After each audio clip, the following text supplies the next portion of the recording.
कन्गुवा का इंतजार फैंस को एक लंबे समय से था, जो अब खत्म हो चुका है। तमिल फिल्म अभिनेता सूर्या पहले ही बता चुके हैं कि वह अपनी फिल्म कन्गुवा को 2 हिस्सों में लेकर आ रहे हैं। ऐसे में फिल्म को उसी सोच के साथ देखें कि कहानी अभी बाकी है। फिल्म की कहानी शुरू होती है पेरुमाची द्वीप से, जहां एक बुजुर्ग महिला कहती है कि इंसानों के जीवन में सबसे ज्यादा रहस्य है। वह क्यों जन्म लेता है, क्यों किसी के साथ रहता, क्यों किसी और लिए मरता है, ये कोई नहीं जानता है।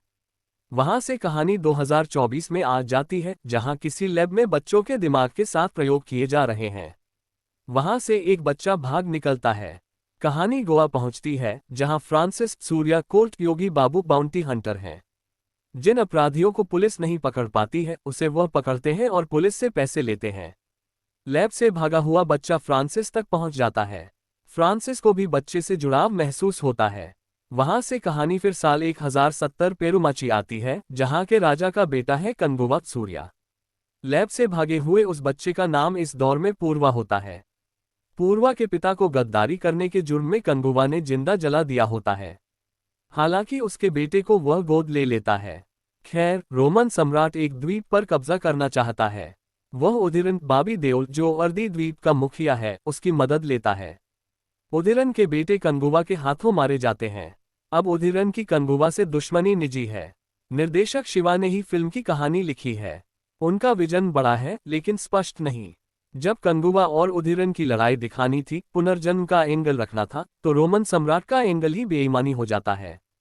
कहानी को इतना फैलाने की बजाय सीधे पटरी पर लाते तो न इतने पात्रों के नाम याद रखने होते, न फिल्म की अवधि बढ़ती। सूर्या ने कहा था कि फिल्म अंत में कई सवाल छोड़ेगी, क्योंकि दूसरा पार्ट भी आएगा।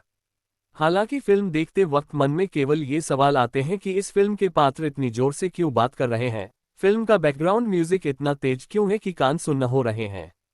हीरोइक सीन के लिए मगरमच्छ के साथ कन्गुवा की लड़ाई भी थी, जो रोमांचक नहीं बनी। वहीं जंगल में वन मैन आर्मी की तरह 500 सैनिकों से कन्गुवा का लड़ने वाला सीन अच्छा, लेकिन अपच है। अचानक से पेरुमाची की महिलाओं का आत्मरक्षा के लिए लड़ने वाला सीन समझ नहीं आता है। फिल्म के विजुअल इफेक्ट, सिनेमेटोग्राफी और एक्शन सीन की बात की जाए तो ये सब दमदार है, इसलिए 2.5 घंटे से ज्यादा की फिल्म झेल पाते हैं। जैसे ही पिता और पुत्र से थोड़ा सा भावनात्मक कनेक्ट होता है, तब तक फिल्म ही खत्म हो जाती है। लैब वाला पूरा प्रयोग समझ से परे था, शायद दूसरे पार्ट में जवाब मिले।